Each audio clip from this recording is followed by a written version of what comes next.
पुढची बातमी पाहूयात। आसाममधील एका हत्तीणीचा व्हिडिओ व्हायरल झालाय। पिल्लासाठी हत्तीणीचा बराच काळ संघर्ष या व्हिडिओमध्ये दिसतोय। खड्ड्यामध्ये पडलेल्या हत्तीच्या पिल्लाचं जेसीबीच्या सहाय्याने आता रेस्क्यू सुद्धा करण्यात आलंय। तर आईची बाळासाठी सुरू असलेली धडपड ही कॅमेऱ्यामध्ये कैद झाली।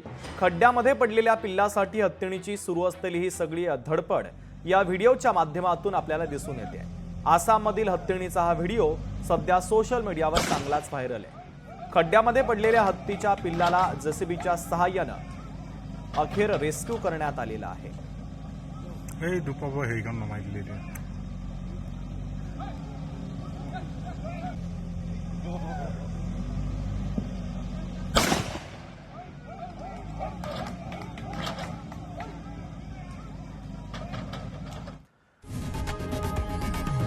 लोकशाही मराठी ऐका, पहा, जागरूक रहा।